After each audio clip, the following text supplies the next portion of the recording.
Isang makabuluhan, mapayapa, masaganang umaga. Luzon, Visayas, Mindanao. San man kayo naroon, anuman ang inyong ginagawa sa mga oras na ito.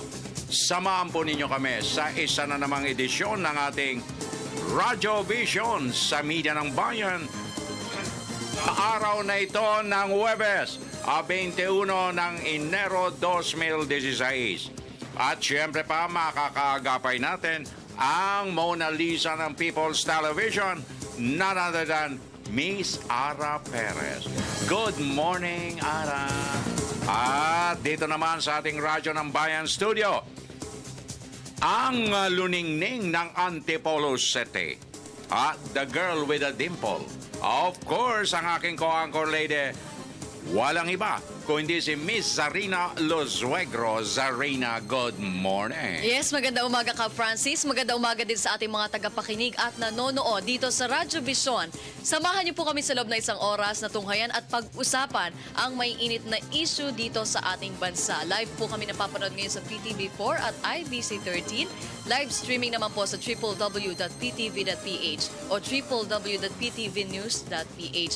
At maaari niyo rin pong i-download ang aming PBS Radio app o PBS Rap sa inyong mga app store. At mag-text na rin po kayo sa 0922-358-2679. At ang inyo naman pong kaagapay, Francis Cancino, nag-aanyaya sama-sama tayo till 7 o'clock in the morning sa kabuuan ng ating Thursday edition. Kalakip na rin ang pagpapakawala natin ng malawakang paglilingkod na pambayan. Ang paghimay at pagsuri sa ilang mainit na isyong nakaguhit sa ilan nating mga pahayagang pangumaga at ang ating napapanahong talakayan sa ating hapag ng talastasan. At para po sa kapakanan ng ating mga listeners sa Radyo ng Bayan, kami po ay masusubaybayan nyo sa lahat ng 32 himpilan ng Philippine Broadcasting Service, Radyo ng Bayan, Luzon, Visayas, Mindanao. At worldwide po tayo sa pamagitan ng audio streaming. At para dun sa ating mga texters, eto na. Please, huwag niyong kalimutan ang inyong mga pangalan at addresses. In fairness, hindi po mababasa ni Zarina mga mensaheng walang pangalan at walang address. And please, keep it short and simple. Okay? Okay. Magandang umaga, Zarina. Magandang umaga ka, Francis. High energy ka ngayon. Aba, talagang naman tayong pirming hyper. Lalo na dito sa panukala at paanyaya ng tanggapan ng Pangulo o ng Palasyo ng Malacanang sa pamagitan ni Communications Secretary Sunny Coloma. Iniimbitahan ng lahat ng mga presidentiables and vice presidentiables na kung maaari, dumalo sila sa tinakdang debate ng ating Commission on Election. Ito'y kasunod po ng mga sumusunod na panuntunan ng COMELEC sa darating na debate. Tatlong debate yan para sa ating mga presidentiable. Luzon, Visayas, Mindanao. Nako po. Sa iba't ibang panig yan. So lahat talaga, yung 10 milyon na boboto, talagang maririnig ang panig nitong mga kandidato natin. At talagang kinakailangan, mga kaibigan, ilatag ninyo ang inyong plataforma de gobiernos. Ano ba ang aasahan namin sa inyo?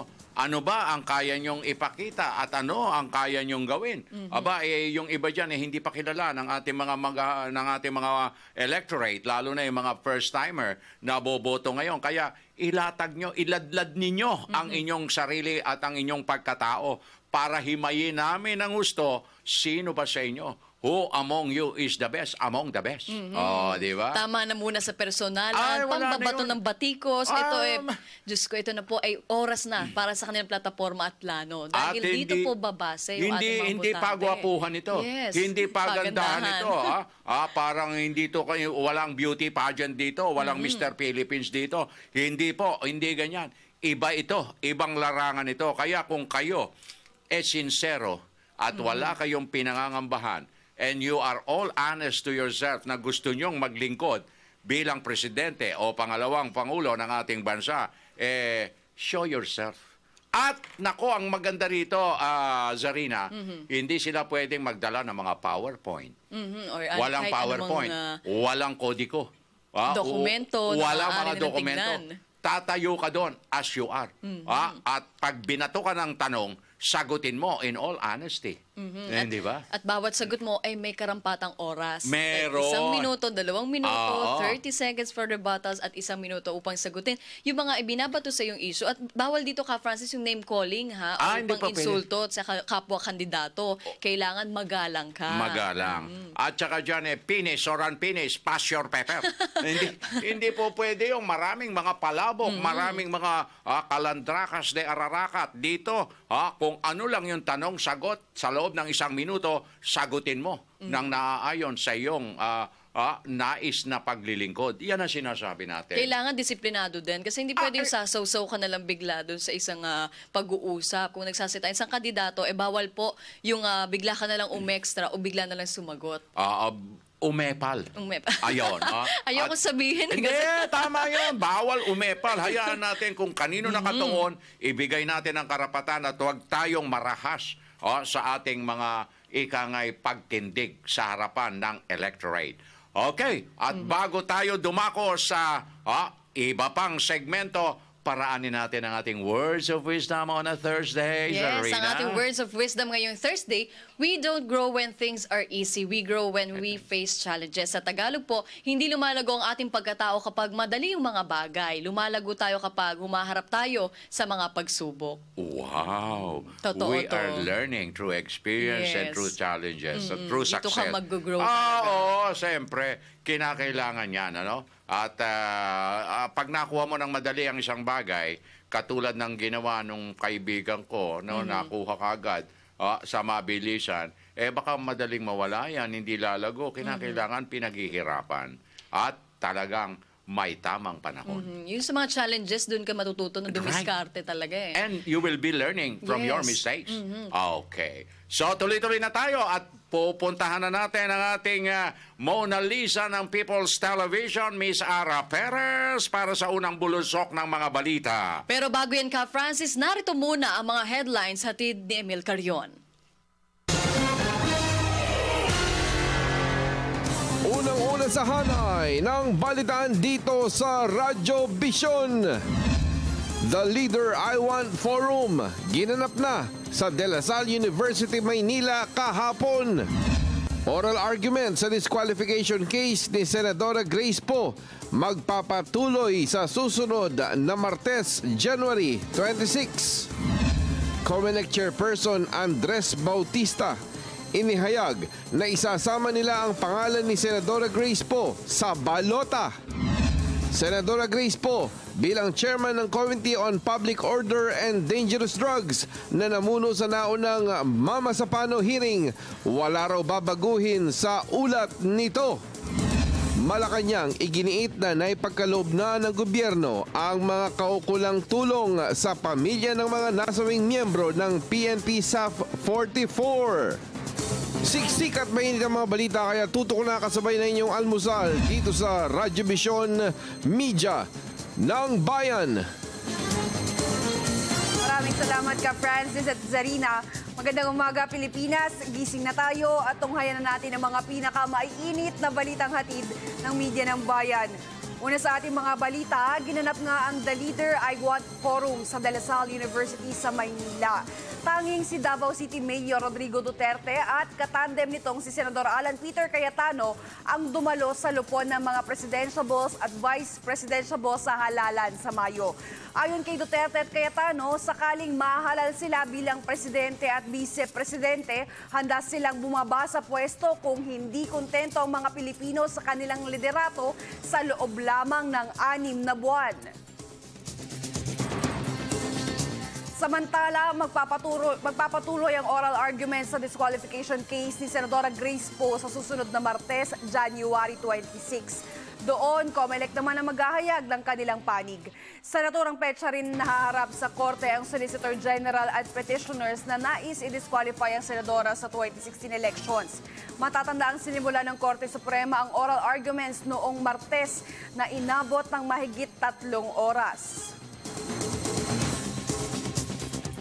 Inihayag naman ni COMELEC Chairperson Andres Bautista na isasama nila ang pangalan ni Senadora Grace Poe sa balota sakaling wala pang ilabas na desisyon ng Korte Suprema hinggil sa disqualification cases ng Senadora pagsapit ng unang araw ng Pebrero.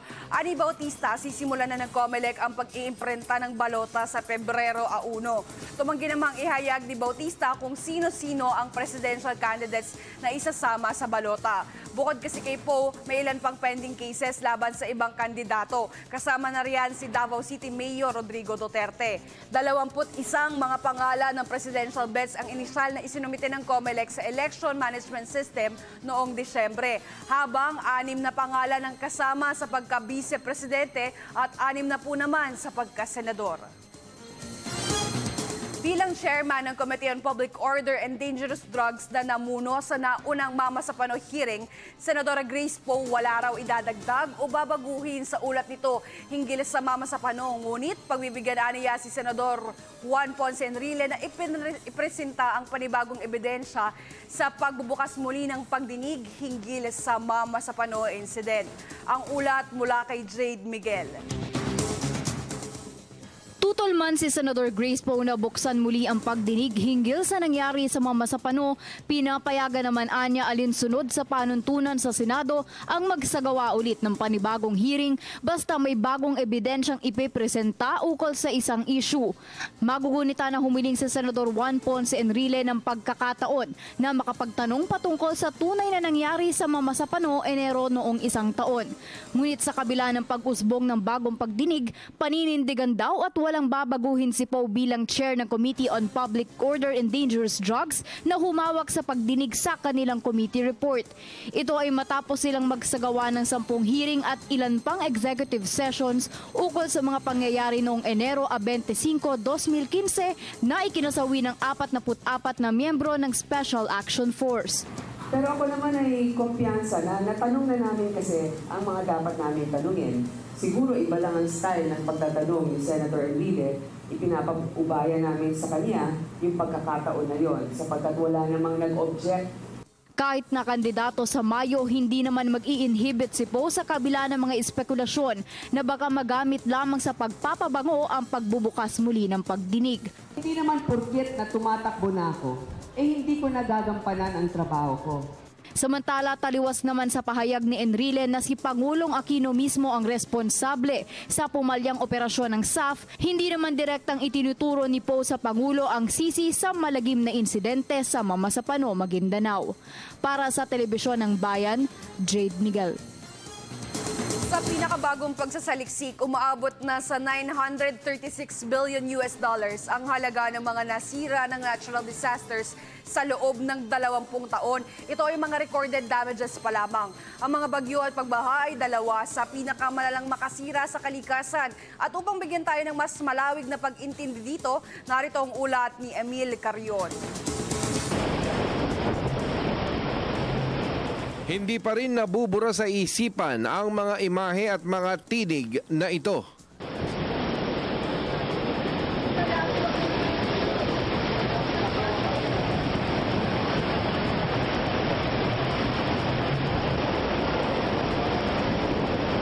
Hindi po namin alam kung saan kayo pupunta. Ang last option na lang po namin yung pumunta sa may CR. Opo, doon po kami nagtago. Tapos yung mga kapitbahay po namin, kasi wala na rin po silang masilungan. Nag-iiyakan na yung mga bata, nagtakbuhan na rin na po sa amin. Kahapon pa po kami doon. Mahirap po yung pagkain, tubig.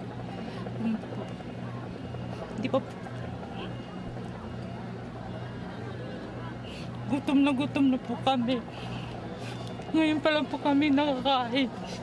Sa pag-aaral na inilabas ng Center for Research on the Epidemiology of Disasters ng UN International Strategy for Disaster Reduction sa taong 1994 hanggang 2013 ay umaabot na sa 6,873 ang natural disasters sa buong mundo. Umabot sa 1.35 bilyong katao ang apektado. Ito ay bunsod ng mga earthquakes, tsunamis, volcanic eruptions at mass movements na nagaganap sa iba't ibang bahagi ng mundo.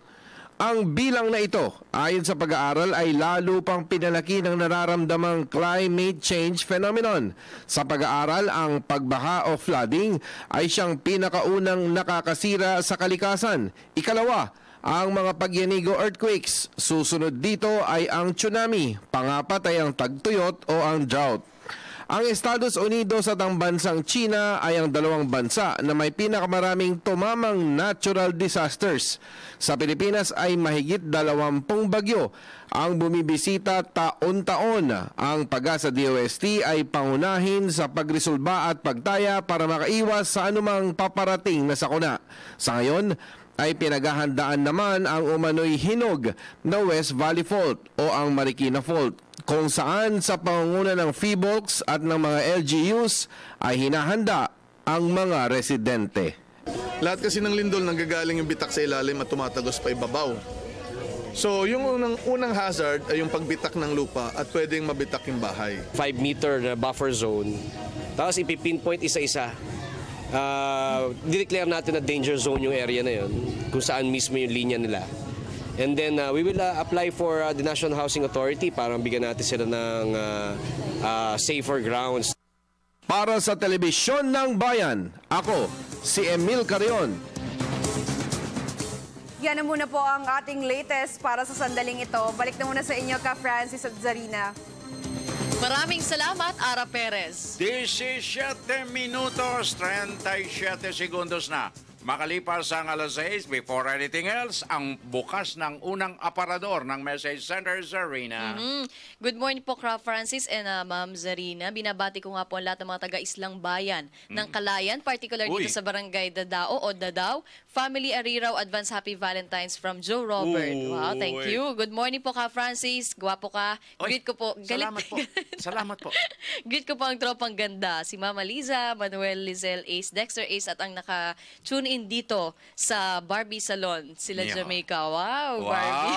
Maraming salamat po. At Okay, good day po, thank you. Mizar. Greet ko lang si Amor La Rosa ng good morning. Sana greet din niya ako on air from EJ Karungkong. Thank you, EJ. Andyan ba si Amor?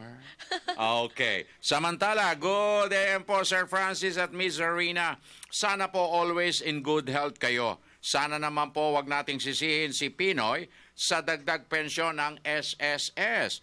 Kung talagang kaya, alang magagawa. Kung hindi talaga kaya, ako po pensioner din. At sa pinakamababa na pensyon, nagpapasalamat ako kahit paano mayroon. Naghangad na tayo ng malaki. Lalong wala. Salamat po. More power to your program.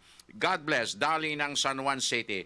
Magaling, malawak ang pangunawa ni Dali. Oo nga naman, totoo. hindi ba? Nakakatawa yung mga ganyan, ano? Iba na yung meron kaysa wala. Sa wala. Pero kung magkakaroon ng dagdag, okay lang. Mas maganda. Mas maganda. Magandang umaga po. Ako si Ben Vads Tukalan. Binabati ko po ang aking nanay at tatay at ang aking mga kapatid. Matagal na po akong nanonood sa inyo. Gusto ko pong magpasalamat sa walang tigil niyong paghatid ng balita. God bless you. Okay, thank you very much. Sir, good AM. Dapat ang DTI gumawa ng hakbang para sa presyo ng mga bilihin. Cesar Timonio ng Laak, Compostela Valley Province. Thank you very much. Samantala, tuloy-tuloy na tayo at narito na ang unang segwada ng ating Provincial Roundup. Okay. Bayan Patrol Report! Unahin na natin, Ka Francis, ang Radyo ng Bayan sa Hingoog kasama si Gigi Calvo. Maayong buntag, Gigi. Konektado ka. Maayong buntag sa tanan, gikan dinhi sa Bayan sa Hingoog ni Misamis Oriental. Peace Caravan magaganap na sa unang linggo ng Pebrero matapos ang positibong pagdalo ng ating Pangulo Benigno Aquino III. Ito ang masayang ipinaalam ni Mayor Marie Gingona matapos na re-schedule ito dahil sa pagustuhan ng Pangulo na makabalik dito sa lungsod ng Hingoog. Ayon kay City Mayor Marie Gingona, tagumpay ang nakipag-usap ni City Planning and Development Coordinator Ancio Filisan sa mga gabinete ng iba't ibang ahensya ng gobyerno upang ipaalam ang mga kinakailangan ng lungsod batay sa serbisyong dadalhin dito ng Peace Caravan. Anya alam na ng mga department heads ng lungsod ang kailangang serbisyo ng mga mamamayan batay sa rapid assessment na isinumiti sa Malacanang. Para sa Radyo Vision, Gigi Villamor Calvo ng Hingoog City, Media ng Bayan. Salamat, Gigi Calvo. Puntahan naman natin ang ating radyo ng Bayan Batanes with SP Argonza. SP, magandang morning, konektado ka. Magandang umaga. Sa huling araw ngayon ng schedule sa pag-renew ng business permit, pinasalamatan ni Mayor Demi Narag ng Basco ang lahat ng mga negosyante sa kanilang kooperasyon at pagtugon sa panawagan na mag-renew ng business permit sa itinakdang schedule na ibinigay ng opisina ng alkalde para sa bawat barangay. Sa ngayon ay tumugon naman ang karamihan sa mga may negosyo, kaya base sa record kahapon, mahigit 600 na ang nakapag-renew ng permit na ang pinakamarami ay ang mga sari-sari store, sinundan ng general merchandise, canteen, boarding house, homestay at travel and tours. Dahil sa mga iba't ibang negosyo, nakatulong ito sa gobyerno dahil base din sa record, mahigit 800 ang nabigyan nila ng trabaho dahil sa iba't ibang negosyo dito sa Basco. Para sa Radyo Vision, SP Argonza ng DWBT Batanes, Media ng Bayan. Thank you very much, SP Argonza. Narito naman ang balita mula sa Tacloban Radyo ng Bayan kasama si Dindo Alaras. Maungay nga aga, Dindo, konektado ka. Yes, maupay nga aga ha, tulungan. Nagpasalamat ang lalawigan ng Leyte sa bansang Thailand dahil sa mga tulong nito, lalong-lalo na sa mga kababayan na napisahan ng bagyong si Yolanda. Dumalaw dito sa siyudad ng Tacloban itong linggo si Prinsesa Maha Chakri Sinindon ng Thailand upang dalawin ang mga survivors at matingnan sa kanyang sarili ang mga proyekto na naitulong ng kanyang bansa sa mga survivors ng Yolanda. Si Princess Maha ay sinamahan po ni Thailand Ambassador to the Philippines Tanatik Upatising nang siya ay makipagkita kina Gobernador Leopoldo Dominico Pitilla at si Mayor Remedios Pitilla ng bayan ng Palo. Dinalaw ng prinsesa at ang kanyang grupo ang ilang mga tourist destination dito sa Tacloban kasama na ang Santo Niño Church, Santo Niño Shrine at iba pa. Tumuloy ito sa bayan ng Dagami kung saan nagkaroon ng turnover ng 2 classroom building sa Department of Education. Ang nasabing mga school buildings ay nasa Barangay Banayon ng bayan ng Dagami at ito'y sadyang itinayo base sa Build Back Better policy. Si Prinsesa Maha ay sinamahan ng ilang mga opisyal ng Leyte sa pagdalaw din sa ilang mga livelihood projects kasama na ang mushroom production at tilapia racing. Sa kanyang mensahe, inihalin tulad ni Prinsesa Maha ang bansang Pilipinas sa kanyang bansa ng Thailand kung saan kadalasan ginagamit din bilang mga evacuation centers ang kanilang mga paaralan kagaya ng ginagawa natin dito sa Tacloban. Yan ang aking balita para sa Radyo Vision. Kasama ko, Perche Bricos at Raul Ramadan. Nag-uulat mula sa DYCT, Radyo ng Bayan, Tacloban. Dindo Alaras, Media ng Bayan. At nagpapasalamat din si EJ at nakita niya muli si Amor. Samantala, good morning po ka Francis at sa lahat. Ang ganda talaga ni Miss Zarina.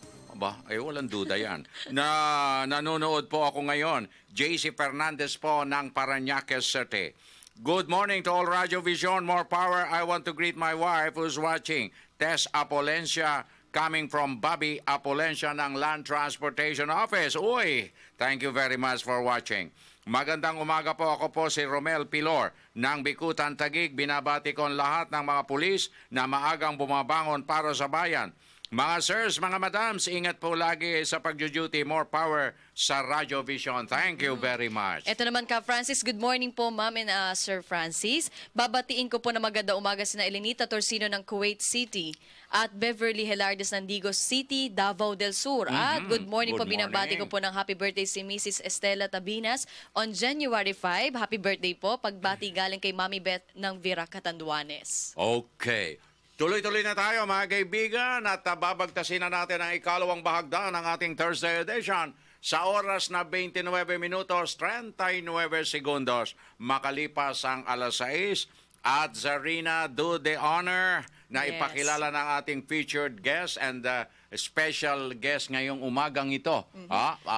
Talagang napapanahong pag-usapan para sa dagdag kamalayan ng ating mga listeners and viewers nationwide, worldwide. Makakasama natin ngayong umaga si Regional Director Perlita Silvederio mula po sa Department of Justice, Parole and Probation Administration dito po sa NCR. Magandang umaga po, Miss Perlita. Magandang umaga po naman sa ating mga kasamahan dito sa Public Information Office. Okay. At nagpapasalamat po kami, Director. At napaunlakan ninyo ang paanyaya ng ating Radio Vision sa Media ng Bayan para mailahad po sa ating mga taga-subaybay, taga-panood, taga-pakinig kung ano po ang mga prioridad ng ating Parole and Probation Administration sa pagpasok po ng taong 2016. Para sa information ng lahat, magandang umaga rin pala sa ating mga viewers at sa ating mga listeners. I thought kasi listeners lang dito eh. Po tayo, nakasimul tayo sa PTV4 at saka sa IBC 13 at Yes po, Radyo ng sir. Bayan. Yan. Nako. Anyway, we just would like to inform everybody about our agency, the Parole and Probation Administration. Ito po ay ahensya under sa Department of Justice. Right. We are tasked po sa rehabilitation ng mga tinatawag natin na social offenders. Sino-sino po itong mga social offenders natin? This include those we call the probationers. Ito yung mga nagkakaso po nagkaroon ng sentensya, yung penalties not more than 6 years, and first-time offenders po ang mga ito. Yun, okay. So, binibigyan po ng chance na mabalik yung kanilang dignity and self-respect at maging productive members ulit sila ng community. And a chance also na yung mga criminal penalties nila in association with the crime for which they were convicted, ma-offset yun pag naging mabuting tao ulit sila. Ayun. Then, another set of our clients are the parolees, yung mga nakaserve na po ng minimum sentence nila sa jails. And pag qualified na sila, nare-release under our supervision and of course under the rehabilitation program of the agency. Kasi we are a rehabilitative agency po. Yung tinitingnan natin dito, yung tao may kakayahan na magbago. If we have to look at it, we have all a heart of gold. Siguro doon po sa mga na-convict natin ng mga kasamahan, natakpan lang po yan. So, ang ginagawa po namin, we have to dig it up. Titingnan ko ano yung mabuti sa tao para maibalik natin yung tinatawang human dignity nila, which is really the mission of the agency, of the office. Yung isang set ng clients naman namin is yung mga pardonis. Yung through presidential or executive clemency, sa pagpapardon po ng ating Pangulo ng Pilipinas, nabibigyan rin po sila ng chance. Actually, dalawang klase po yun. One na sinasabi nating absolute pardon, yung kumbaga totally extinct po yung kanilang criminal and other penalties attached to the crime. And yung isa naman is yung conditional. Ito po yung conditional na pag lumabas po sila, nag-undergo na rin ng supervision po sa office. We continue the rehabilitation up to the point na ng end of kanilang maximum sentence. So pag na-end na yung maximum sentence natin, we file the corresponding report for them to be released, no? From those yung from rehabilitation or from supervision. And of course, we also have first-time minor drug offenders. Meron din yan, pero hindi ho marami. So these are our set of clients po, which we aim to restore to a good quality of life, to enhance their quality of life, so much so they would become, again, as I say, productive members of the community, law-abiding, with the end and view that our agency helps restore peace, lasting peace and order in the community. Okay. Now, Regional Director Silvederio, meron po tayong kasabihan na ano man daw sama ng isang tao, meron naman ding nalalabing buti pa sa kanyang pagkatao. Kaya tama, maganda yung sinabi ni Regional Director Silverio na hahanapin nila, hihimayin nilang mabuti yung kung meron pang buting nalalabi sa isang pagkataon, maging siya man ay naging offender o naging kriminal. Ano po? Now, pero ang success po ng mga pa-rehab na ito na ginagawa po natin, na mabibigyan ng probation, mabibigyan ng parole at ng mga clemencies if ever, na talagang kandidato na sila, yung muling pagtanggap ng kanilang sosyedad. Dahil napakalaking bagay yan Let's give them another chance. Pag sila in-outcast natin sa society, wala na, parang we condemn them already. Ano po, RD? Yes po. It's really giving a chance to these people. As sinasabi ko nga, improving their quality of life, restoring their human dignity, and through what we call multidisciplinary approaches. Okay. We always uphold what we call professionalism and accountability, our core values in the agency. Sa pagtulong po sa mga tao na ito. And I am very proud to say that our agency is doing well. We are not a popular agency. Hindi ko kami kilala kasi maliit po kami. That's why we're doing our best to build our image because among all other agencies, untainted po ang parole and probation. Walang corruption dyan. I'm sorry. I am not saying that other agencies are that. Hindi po. Parang wala po kaming record na wala pong may masyadong nagko-complain probably. Well, at walang nagdududa sa integridad. Opo. Pasensya na po ha. On the air pa naman ako. Hindi po, hindi naman. Well, anyway. Maano lang talaga siya, Director Silverio. I'm very happy. And in terms of success rate po, yung sinasabi natin kanina, sir, among other countries here in Asia, we only have, and even siguro sa buong mundo, kahit sa US, kasi malaking recidivism rate nila. Right. When we speak of recidivism, to yung bumabalik, nagbabackslide sila sa life of hindi maganda. So we only have around 2 to 3% of recidivism. That means that in 100 na na-rehabilitate namin, around 2 or 3 lang bumabalik. And most of these are technical reasons.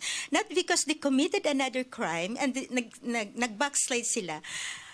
Pero mostly technical, like yung umalis nang walang paalam, hindi na nagre-report sa opisina. Okay. Yun usually. Although, as sinasabi ko nga, meron rin talaga, around 2 to 3, they commit another crime, pero until proven pa naman na na-convict sila, kahit sa mga parulado namin, hindi rin kami outright makafile ng infraction report until such time na nagkakaroon sila ng panibagong conviction.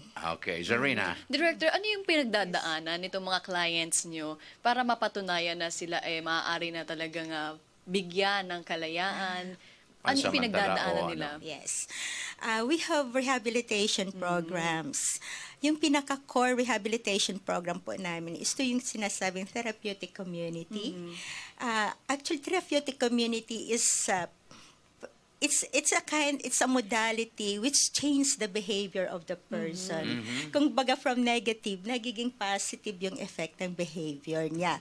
Initially, therapeutic community was used for drug dependence, sa drug rehabilitation, but we were successful in adapting it to our own setting. Probation is community-based po. It is non-institutional, meaning yung rehabilitation ng tao nasa labas ng jail. And so we have to adapt it in such a setting na nasa labas sila, yet nako-correct ang kanilang behavior. There are approaches, there are activities, there are mga structured activities which we do, and our probation officer, like yung kasama ko ngayon, si Ms. Misoles, sila ang nagbibigay nito they conduct these activities mismo sa client. Of course, nandyan pa rin yung ating mga counseling, nandyan yung mga referrals natin to other professionals and agencies which could help us in terms of spiritual and moral, we do that. Vocational, educational, we do that. Livelihood component. That's why we are really appealing for people to give a chance. In fact, may isa kaming previous director also who retired, and meron na siya ngayong security agency, and he is only hiring ex-parolees, those who were Wow. successfully Wow. terminated Wow. Beautiful, sa aming First time ako nakarinig Yes ng po, ganyan, ha? oo. So, kinakailangan, yun na nga nasabi natin na pagkatiwalaan mo muli. Yes Ano? po. Bigyan mo sila ng pagkakataon. Kinakailangan tanggapin sila ng sosyedad. Kasi pag sila hindi na tinanggap, well, ano na po mangyayari sa kanila? Hindi pa? Outcasted ka na. Ano na? Wala ka nang maiisip na maganda, Zarina, kundi puro kalokohan na lang din. Balik ka ng balik. Iyon na mga siguro magiging recidivist, madam. Yes po. Ano naman kasi talaga, yung tinitingnan yung total, anong approach, no, kabuuan ng tao. Kung baga we diagnose the problem, at doon yung fino-focus namin yung rehabilitation sa kanya. Even in terms of moral and spiritual, we do not inhibit yung kung sino yung nagpa-practice ng ganung religion, mga religious affiliations na ganun, they could come in and help our clients kasi hindi naman lahat na Catholic or lahat sa ganitong sekta. Hindi naman po. So natutulungan po sila dyan. Intellectually, we tie up with agencies like DepEd for alternative learning. Ito naman yung mga sa clients namin na matanda na, hindi pa nakapag-aral. You know, I rose from the ranks. I was a probation officer before I became a director. And we even have to teach them the basic of reading and writing. Okay. Yung hindi na lang sila Tatamark na lang. Yes po. And there are trainings. We coordinate their trainings with, for example, TESDA before, yun. Nagko-coordinate yung mga trainings nila. So with top agencies, here in NCR, I'm a new director, barely a year na ako dito sa NCR. Marami pa tayong agencies dito na katuwang namin sa rehabilitation. Recently, one more which we signed is with the retired officers of the BGMP because na-recognize po nila yung need na dapat magkaroon din ng halfway house. Ang problema po kasi, pag lumalabas itong mga paroli natin, minsan wala silang matutuluyan. Yes, wala na bahay. silang mga bahay, wala silang pamilya. And this partner namin ngayon is aiming to provide for this, yung parang halfway house na magkakaroon ng bahay sila and then they get trainings para magiging capable sila, magiging self-sustaining sila paglabas nila sa community. And of course, with the community, please give them a chance. Kasi yun yung stigma. Hindi nawawala po kasi yun na pag tinignan natin yung tao na yun, criminal na talaga yun, ito ganito na talaga yun. And so hindi ho, we have to give chance for change for these people. Okay. Speaking of yung Director Silverio, yung mga may hindi nakakabalik, yung walang matutuluyan, walang tahanan, ano po yung ginagawa nyo doon sakali may bumalik sa'yo? Pero given na yung success rate nyo, maganda talaga. Yes po. Usually, like for the parolees, bago po sila i-release, we conducted exhaustive investigation. The same thing with probation. Kasi nagbibigay kami ng post-sentence investigation report at doon nakaka-capture lahat about the life of the person, yung antecedent of the crimes, yung personal history niya, and lahat-lahat yun, our diagnosis. Tapos tinitingnan kung in the community, meron pang taong pwedeng tumanggap. Kung wala yung family, are there relatives na pwedeng tumanggap sa tao pag wala na siya? Or are there entities? Ma-remember ko noon, nung probation officer ako, meron kami isang client na pare ang tumanggap. Doon lang siya nakatulog sa tabi ng kumbento. Wow. Okay. Yes. Now, habol ko lang itong tanong na ito, RD Silverio. Gaano kabilis ang proseso para sa isang parolees o sa isang probationaries o sa isang mabibigyan ng clemency na mai-forward ito sa Pangulo kung kinakailangan? Yung proseso po, gaano kabilis para makatulong kayo sa mga jail decongestion program ng ating Department of Justice? Yung for probation, maraming option yan. Pwede silang mag-avail ng ating recognizance na instead na i-jail sila kaagad waiting for the result of their application. Okay. ilalabas po sila, kung hindi sila makapag-post ng bail, ilalabas po sila dun sa custody ng isang responsible member of the community who could assure us the appearance of these people. Yun yung, actually meron na tayo niyan, yung Recognizance Act na I think it was signed last year or 2 years. Ito, recently rin lang yan, yung Recognizance Act natin. Then, meron rin naman na yung sa court, for probation application, we are given 30 days to dispose the case. 30 days. Within 30 days, you have to submit the report and the court will act on that immediately. Kaya mabilis po. Sa parolees naman, they have to wait for such time na qualified sila. Yung minimum sentence na nababawasan pa with good conduct time allowance na lalong nababawas. So, napapaigsi po yung pagstay nila. So, the moment we file the recommendation with the Board of Pardons and Parole, na-actionan po naman nila kaagad yan. Mabilis po. What we only, ito lang ang hindi namin masyadong kasi yung presidential pardon or executive clemency, yun yung dinediretso po natin sa presidente po natin. Sa kanya na po yan, sa kanyang discretion po kung kailan. So we respect that discretion na kung kailan po niya aaprobahan po yung pardon ng isang tao. Nako, maraming salamat po Regional Director Silverio sa mga inilatag ninyong informasyon na yan at dagdag kaalaman. Ngayon, mapapadali na sa taong bayan yung pagtanggap dun sa muling pagbabago ng ilan nating kababayan. Okay. So, Zarina? Maraming salamat. Sige po. Ko lang yung aming opisina po. Right. Yung opisina po ng Parole and Probation Administration National Capital Region is at Nia Road. Doon po sa DOJ Agencies Building. Corner Nia and East Avenue. Yes. And doon po sa tabi ng LRA. Nasa ground floor lang po ang NCR. For other for inquiries, you may call our numbers 929-808. 929-808. Direct po yun sa akin. Wow. Hotline na yan, ha? Okay. And right now, we have 5,000 for the year. We have 5,328 acted cases. Referrals received and acted by sa NCR lang po yun. So, ma-imagine niyo yung buong Pilipinas po. Congratulations. Okay, mga kaibigan, ang ating special na panawin, Regional Director Perlita S. Silverio ng Parole and Probation Administration ng DOJ. More power, ma'am. Salamat, Radyo ng Bayan, sir. Sir Francis. Sir Francis and Zarina. Maraming salamat. It's a pleasure to be here. Sana po hindi kayo magsawa. Pasyalan nyo kami ng madalas. Okay, thank you. Thank you po. Thank you very much. Good morning again. Okay, tuloy-tuloy po tayo mga kaibigan at puntahan na natin ang ating Radyo ng Bayan Baguio with Andre Amadeo. Andre, na imbaga-bigat kakabsat, konektado ka. Naimbag na bigat Francis and Zarina, ipinalabas na ng National Economic Development Authority o NEDA ang 10 priority investment areas sa rehiyong Cordillera na maaaring paglagatan ng pamumuhunan ngayong taon.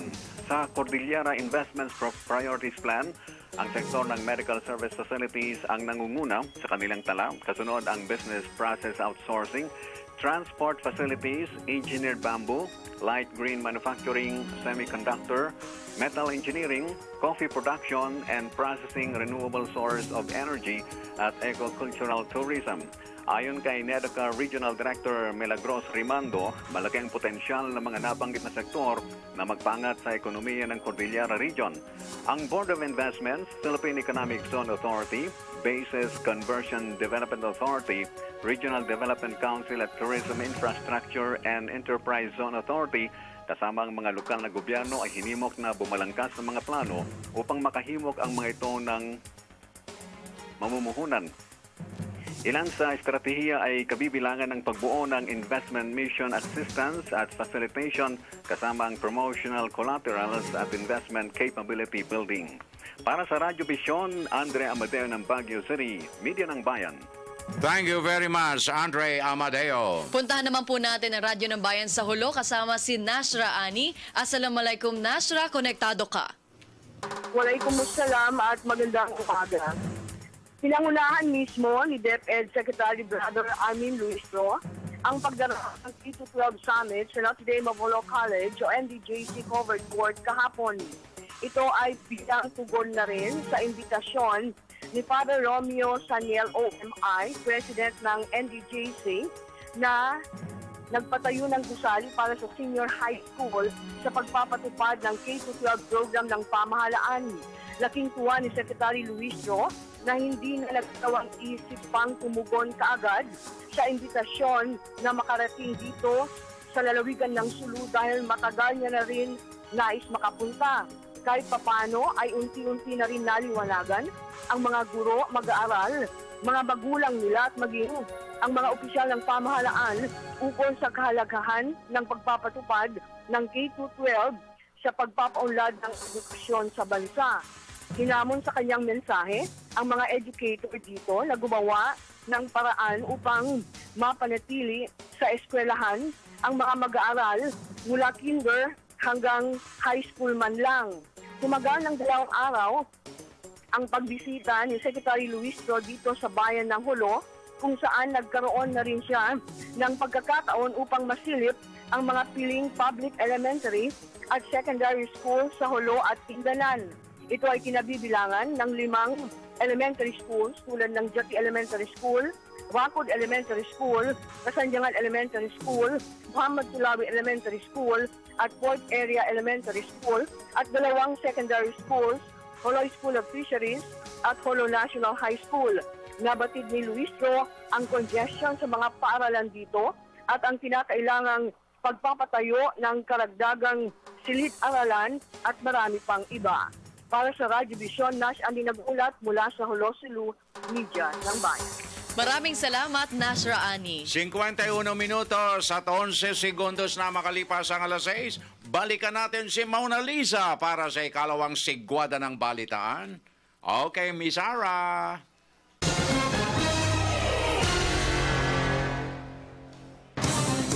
Magandang umaga ulit sa inyo, Ka Francis at Zarina. Iginiit ng Malacanang na naipagkaloob ng gobyerno ang mga kaukulang tulong sa pamilya ng mga nasawing miyembro ng PNP Special Action Force noong January 25 sa Mamasapanong, Maguindanao, kaugnay ng operasyon sa pagtugis sa teroristang lider na si Marwan. Ayon kay Presidential Communications Secretary Sunny Coloma, lahat ng mandatory benefits ay naipalabas na ng NAPOLCOM at ng PNP noon pang Abril noong nakaraang taon. Giit pa ng kalihim, alinsunod sa direktiba ni Pangulong Aquino, lahat ng mga kinauukulang ahensya ay kumilos para ipagkaloob ang tulong sa pamilya ng SAF-44. Kabilang narito ang 2.5 million pesos na kabuang halaga para sa PNP Special Financial Assistance, Accumulated Leave Credits, PNP at NAPOLCOM monthly at back-earned pensions, NAPOLCOM burial and gratuity assistance. Bukod dyan, 250,000 pesos na nagmula sa President's Special Social Fund ay ipinagkaloob sa bawat pamilya ng 44 na SAF members. Habang umaabot naman sa 1.3 million pesos ang tinanggap ng Viernes Family sa katulad na benepisyo mula sa PNP at NAPOLCOM. Nagsalita ang palasyo sa ulat na hindi umano na ipagkaloob ang kaukulang assistance sa pamilya ng nasawing Police Senior Inspector Joey Gamutan at Police Officer Juan Olibet Viernes. Nilagdaan na ni Pangulong Aquino ang Sangguniang Kabataan o SK Reform Act na naglalayong ipagbawal na tumakbo sa SK elections ang sinumang kaanak ng mga elected appointed officials ng pamahalaan. Sa ilalim ng Republic Act No. 1074-2, hindi na maaaring tumakbo sa SK elections sa mga kaanak hanggang sa second civil degree of consanguinity or affinity ng sinumang nakaupong opisyal ng pamahalaan. Ayon kay Senador Bam Aquino na may akda ng panukala, magiging daan ng tunay na pagbabago sa electoral system ng SK Reform Act dahil hindi na ito magagamit ng mga pamilyang politiko upang palawakin ang kanilang kapit sa kapangyarihan. Sa ilalim din ng naturang batas, itinataas ang age limit ng mga gustong maging SK official. Kung dati 15 to 17 years old, ngayon 18 to 24 years old na ang maaaring tumakbo sa SK. Kaya naman maaari nang lumagda at pumasok sa mga transaksyon at kontrata ang mga ito. Dahil nasa legal ng edad ang mga opisyal, magkakaroon na rin ng pananagutan ang SK officer sakaling pumasok ito sa isang questionable o maanumalyang transaksyon o kasunduan. hindi kasamang infrastructure projects, kabilang na ang private-public partnership sa pinatutupad na campaign ban ng Commission on Elections. Ayon kay COMELEC Chairperson o Spokesperson James Jimenez, maaaring ipagpatuloy ang mga proyektong nasimulan na bago pa man ilunsad ang ban. Ipinagbabawal umano ang pagpapatupad ng government projects upang maiwasang magamit ang mga ito sa pangangampanya. Subalit, paglilinaw naman ni Jimenez, exempted mula sa naturang patakaran ng mga proyektong may kinalaman sa humanitarian missions. Nakasaad sa Omnibus Election Code na ipinagbabawal ang konstruksyon ng public works, delivery ng mga materyales para sa konstruksyon at pag-i-issue ng treasury warrants. Meron naman tayong magandang balita para sa mga pasahero. Simula Biyernes, Enero 22, bukas yan, 7 pesos na lamang ang minimum fares ng jeep sa Metro Manila at ilang mga karatig rehiyon. Bunsod ang bawas singil ng patuloy na pagbaba ng presyo ng diesel sa merkado. Ang ulat mula kay George Bandola. Ikinatuwa ng ilang commuters ang pagbaba ng pasahe sa jeepney. Simula kasi sa Biyernes, January 22, 7 pesos na lang ang pamasahe sa Metro Manila, Region 3 at Region 4. Nagko-commute ako talaga. Mas mainam po kung mababawasan talaga ng 7 at malaking kabawasan ho yun sa aming mga commuter. Maganda, syempre. Although hindi na kasi ako bumabiyahe-biyahe, pero syempre, maganda naman. Sa pinag-isang petisyon ng Alliance of Concerned Transport Organizations, Pasang Masda, FEDUDAP at Liga ng Transport Operators ng Pilipinas o LTAP, tinapyasan naman ito ang pamasahe. Sakripisyo po ito para sa aming mga kasamahan na tsuper, mga operator. Pero ito po ay hinihiling din namin na sana naman ay tignan ng DTI yung mga pangunahin bilihin, lalo na yung bigas, mga karne, mga isda, kuryente, lahat ng bibilihin ng mga prime commodities natin. Ay meron din kaming puso na makatao.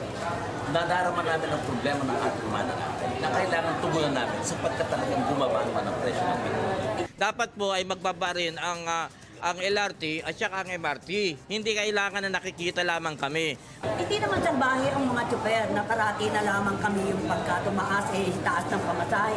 Hindi ganoon. Kinikilala ng mga transport groups ang patuloy na pagbagsak ng presyo ng produktong petrolyo, lalo na ang diesel na kinukonsumo ng mga jeepney. Mula sa orihinal na 8 pesos hanggang 7.50, ibababa na ito sa 7 pesos sa unang 4 na kilometro, subalit mananatiling 150 pa rin ang dagdag sa kada kilometrong biyahe. Subalit taliwas ito sa paniniwala ng piston. Tumatanggi ang piston na bawasan ng pasahe dahilan nila kailangan din namang kumita ang mga jeepney drivers.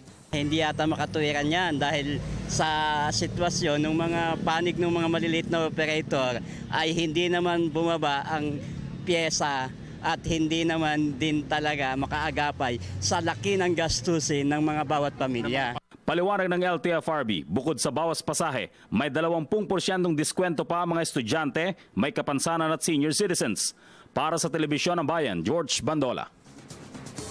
Yan na po mga balita ang aming nakalap ngayong Huwebes ng umaga. Sana ay nabigyan namin kayo ng magandang simula. Ako po si Ara Perez. Balik na tayo sa Radyo ng Bayan Studio. Maraming salamat, Ara Perez. Muli, baguhin lang natin ka, Francis, yung numero, yung numero ng DOJ Department of Probation Justice. and Parole Administration, East Go. Avenue, NCR, ay 920-9808. Muli, 920-9808. Okay, yung mga habol na text. Go. Good AM, sir and ma'am. Regards na lang kay Pinoy. Siya rin po ang tunay na lalaki dahil na-improve niya ang Philippines, especially province of Sulu, coming from Jerusalem ng Hulu-Sulu. Good AM, sir. Greet ko lang sa lahat ng Islaw Kabanag sa Manjuyod Negros Oriental at naimbag ng ibigat Radyo Vision. Binabati ko po ang aking lolo Bong Alcaide sa Bukay Abra from Israel at binabati ko po si Jury at Nelfa Severia sa nagkakabidyan sa Banata Iloilo. Good morning from Joey. Announcement para sa Radyo Vision ang pagyao ni Godofredo Macaspac ng Barangay 28, Caloocan City sa edad na 77 taon. Pakikiramay mula kay Attorney Edel Morales, Attorney Paolo, Mr. Emil Carion, Attorney Joey Romblon ng Relax Safe. And with that... Maraming salamat po sa lahat po ng mga nakinig at nanood sa amin dito sa Radyo Vision. Sana po ay patuloy kayong makinig noon dito. At kung na-miss niyo po ang aming edisyon ngayong araw, maaari po kayo mag-log on sa youtube.com. Muli ako po, si Zarina Lusuegro. At ang inyo pong kaagapay, Francis Cancino, sa ngalan ng Radyo Vision Family. nag-iwan na isang mapayapa, masagana at magandang umaga. Have a beautiful Thursday ahead of us. God bless. Until tomorrow, maraming salamat po.